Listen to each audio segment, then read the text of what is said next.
Hello everyone. I'm going to review Dragon's new Panther D V2. So this is kit number 6822, came out the end of last year. The V2 was essentially a secondary prototype of the Panther D. Notable physical differences are the single baffle muzzle brake, slightly curved turret, no interlocking plates in the front hull. There's some different engine deck stuff as well. I know a prototype was made of this, and I'm very into prototypes, but I think that's as far as it ever got. So I want to point out, before I get into this instructions, that I have compared it quite heavily to the premium Panther D, and which, if you have seen my video of the premium Panther D, it's essentially the old Panther D, just with goodies, which is actually quite fine. This thing's worth decent money if you can find one with the stuff in it, but I want to point some stuff out. So in this kit, the A sprues, well, you can see here that, so this is this, and let's see what else we have here. We have this is this. The wheels are different, but these are the same. This is this. J here is J here with this part cut off. So essentially, what I'm trying to say is that this kit is clearly just the Panther D kit they've always had, pretty stripped down with a couple of parts. So I'll explain that more in detail. As I pointed out, then we have very few sprues for a kit this new. Also notable immediately is there is no PE, but that might be correct. I'm trying to find more pictures of this thing because this is the only place you'd need it for, and I can't actually find evidence that they had grills because it was a prototype. Maybe that was just something you put on vehicles that went in the field. It also doesn't have, in certain pictures, any of this stuff, so you wouldn't necessarily need any of the like spare track holders and stuff. Construction starts out two-piece wheels. You can see some artifacts from the old photographic instructions. So there's your final drive housings and your idler. Now already we're getting into something annoying. They want you to remove a bumped up part of where the interlocking armor plates go and then fill another part. So this kit is supposed to have no interlocking armor plates because that was how the V2 was designed. But clearly the lower hull is just a remnant of that old Panther D kit. So step one, they have you just changing the parts into what they should have been in the first place. So I'm already off to a bad start with this one, but we'll move on from that. Swing arms without torsion bars, that's fine. You don't always need the bars inside. Certainly doesn't make or break a kit for me. And then just more suspension assembly. Having us put together the sprocket and the idlers going on. Here's the photographic old school version of the Panther D cupola, so that's clearly the same parts. More trimming on the rear plate and lower hull. I'll have to look into that in detail as I build the thing. This would be the old pre-premium plastic parts for that. That's slightly annoying. Stowage bends on the rear. Really simple stuff here, actually. Quite a low parts count for Dragon. And the visor and the MG thing. I don't know if there's actually an MG that goes in there. It looks like you're just putting solid pieces down there. Again, parts of the old instructions, so these are quite dated parts. And by quite dated, I'm saying this would have been 2002. So, you know, that's 14 years. That's quite a while. Hatches, barrel, travel, lock, pretty simple. The lower sponson and the hull extension here. A couple of new parts here, these engine grills. This is very basic stuff. So the mantlet housings and all that is from the old kit. These parts would be new. The actual turret shell itself, you've got the sort of curved shape here. So, just a few things going on. The pistol port doesn't seem to be an actual hole. It's just sort of a cap that goes where it should go, or like a tab, kind of like the old Tamiya kits. This is new. There's a hook, kind of how Some American tanks actually had these, like Shermans would have hooks like that up instead of trunnion pins. This is very disconcerting. Here they have us using the ancient two-piece barrel, cutting off the muzzle brake, and then gluing on the ball-shaped single baffle brake. I'm having a really difficult time not completely getting enraged about something this dated, but and no, that's not undoable, but I don't understand why. They have you know, the L70-75 in all of these Panther kits they make. It wouldn't have been that hard to put a slide molded barrel in there, and they're having you do this, which for a kit with a retail price as high as their new kits are, that's, in my opinion, unforgivable. They're also then having you scrape off the rain guard because they have you use an old mantlet as well. Final step is just turret goes on hull, tracks go on suspension. Marking options are two-tone unidentified 43, that's probably a what if, and then you have hull red, Dunkelgelb, and I'm guessing Panzer Gray, which is kind of sweet. These are actually fun marking options for me because I can do something different. The first thing I'll look at is our DS tracks. They themselves only seem curved up a bit here. I don't know if that bothers many people. The guide horns seem relatively undamaged. That's a huge one for people. So they seem in pretty good shape. Only tiny little bits of flash. That doesn't bother me too much. You need to trim this a little bit, but it seems like fit would be alright. It's not too bad if you're into DS. I am not. I think that their Panther magic tracks, while handed, were very good. So I don't like DS at all, and I think they should knock that off. So the first brew we're looking at is quite a dated one from the old Panther DA kits from the early 2000s. Front plate, so we do have the interlocking welds there. Mantlet inside of the barrel, rear of the original turret. Some of the little bits. What's on here looks nice. It's not bad. Looks a bit dated though.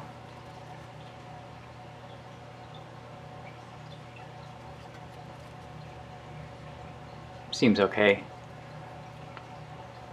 No damage to this thing, which is actually quite frequent. This stuff seems alright. Not much to write home about though, as it is quite an old tooling. The weld detail, even though I know we're not supposed to use it, looks pretty good.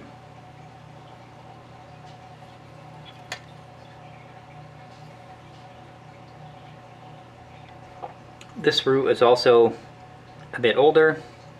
As you can see, it's Panther DA there. So it's the bottom of the original turret, the rear plate, final drive housings. Stowage bends, the extensions for the hull on the upper part, the fronter lower. Barrel travel lock, jack, and that's really it. And you can see quite a bit's been removed here, as they don't use a lot of the parts. The parts here again are clean.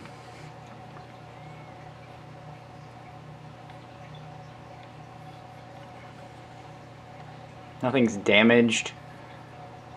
It's a little thick compared to what we're used to now, obviously. These look nice. That looks okay. These bump out enough. So this sprue is our side fenders and lower sponsons, the engine hatch itself. Lots of little small stuff, some tools, pretty dated tools, but I don't think we use them. No damage that I can see. Again, the toolings are a little bit dated. Everything looks okay. Grab handles and stuff seem tolerable. Even though the detail is simplified, everything's pretty crisp. These front fenders look alright. I know that the V2 should have these extensions off here, and the only kit I've seen that does that is actually the new Tamiya Panther D from last year. So that's another annoying thing about this kit, is that clearly all the photographs of the V2 have the double hinged fenders, and this one does not. But as it states from the old pretty decent Panther D kit. These look alright. We then have 4 of this sprue, which is clearly just wheels and sprocket pieces. So we just have the, front and back for each type of wheel. If you haven't built lots of Panthers, you have this double wheel here, which would be, probably this guy, and by the look of it, this guy. And then you always have like the front side, which is this, and then the back side, which is that. Sprockets have separate hub, which is interesting. I imagine they did that at some point so they could have different versions of the sprocket itself. The wheel detail is pretty good. I know there are differences in Panther wheels, and as I'm a Tiger fanatic and Panther fan, I don't quite know them yet. It's going to have something to do with the number of bolts on the wheels. Detail seems alright though. This sprue is either new or heavily modified. I believe that the hull itself is actually just a slightly retooled version of the old Panther D. That's new. These are new. You can tell it's just odd because look at the way that piece is molded, kind of cockeyed in between the sprues, like they were just trying to fit it in to as small of a thing as possible. Super weird. But we have upper hull, bottom of the new turret, hull extensions, the new hooks for the top of the turret, the muzzle brake, and just the rear of the turret. The new pieces do seem a little bit more modern in fidelity and thickness.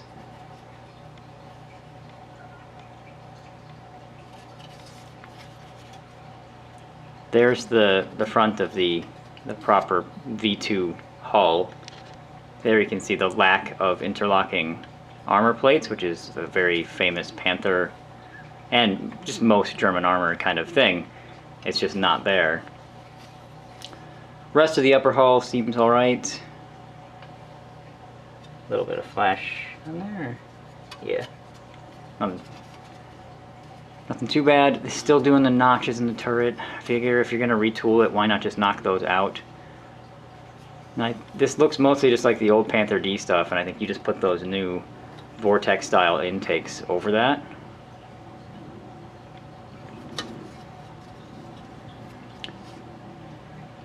These are the other new parts. There's the muzzle brake. This is probably similar to the one in the Panzer IV F2.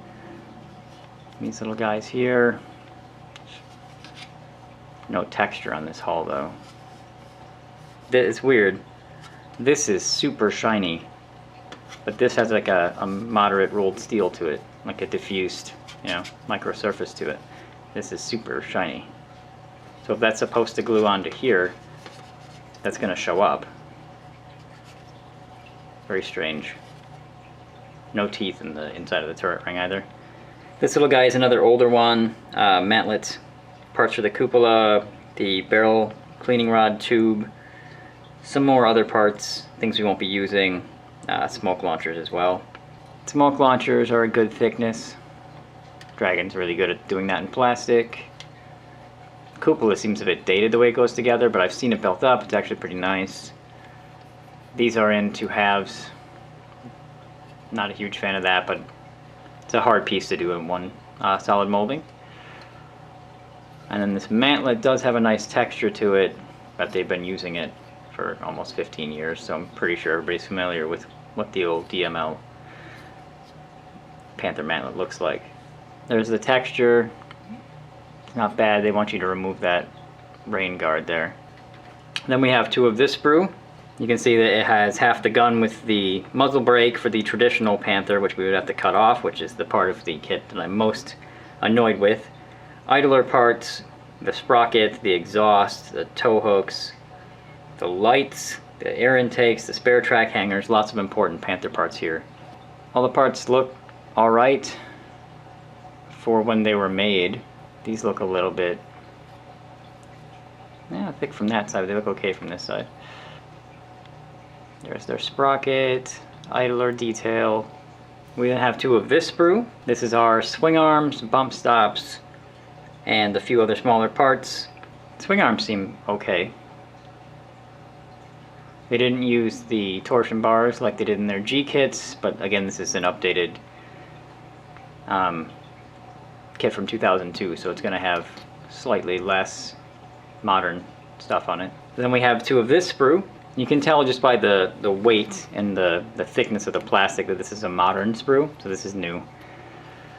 Just this flat piece here, the air intake and whatever that is. Those intakes, the vortex type, look really nice. Very crisp there. Yeah, really nice looking parts. I wish they'd done the whole kit that way, but these 4 parts look good. Then we have our new turret top piece here, which is, again, much more modern and kind of crisp than the rest of the kit is. It has a very particular sort of curved, it almost has like an earlier war vibe to it when I look at it. So traditionally it bows out more this way and comes back in.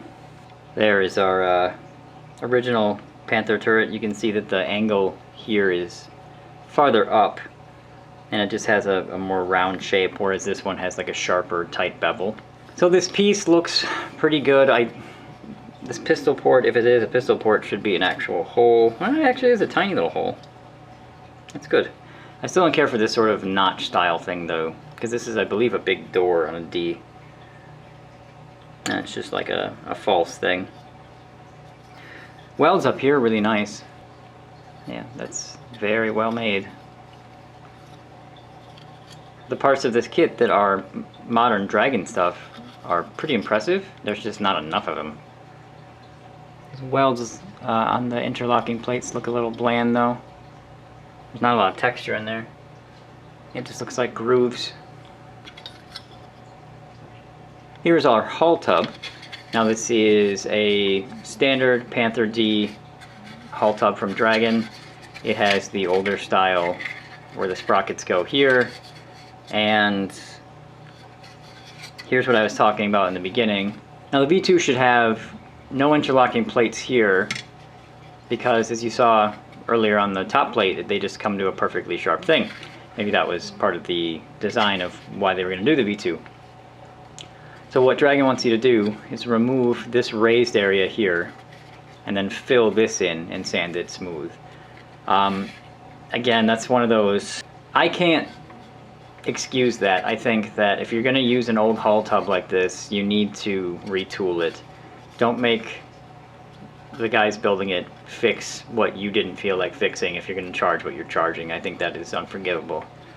The rest of this stuff probably dates from when the premium was retooled, so that obviously no molded on swing arms, because the old 2002 one had that. The details on here look good. So it's unfortunate because not fixing this really makes them look lazy. Apart from that, nice hull tub. Last thing in the kit is a few Balkenkreiz. You don't necessarily need to use them, I don't think, depending on the marking options though. So that's the Panther D V2. I'm disappointed severely because it was a chance to make an interesting Panther, and instead what it looks like they did was mold a couple of sprues and the top of the turret, fine, but then just chuck it in a box full of their old Panther D stuff, stripped out as well, because that premium had all kinds of stuff, and I know they don't put metal parts in it anymore, but it even had better plastic parts in it. And the lack of including these, so there's no, the DS tracks I think need to not be a thing anymore, and then maybe that's a personal opinion, but I know it's shared by a lot of people. But not including this, like there are 5 or 6 pictures of the V2, and they all have this, so these aren't even in there. And then making you correct their old parts, I think that's just super not cool. So I'll build the thing, and I'll probably end up using aftermarket tracks because I have some magic tracks of early Panthers, but I think it'll go together fine because it's a sort of tried and true Panther kit with a fancy new turret, but you still need to invest the same amount of money to upgrade this that you would have for a Panther that you bought almost 15 years ago, which is silly, but that's what it is.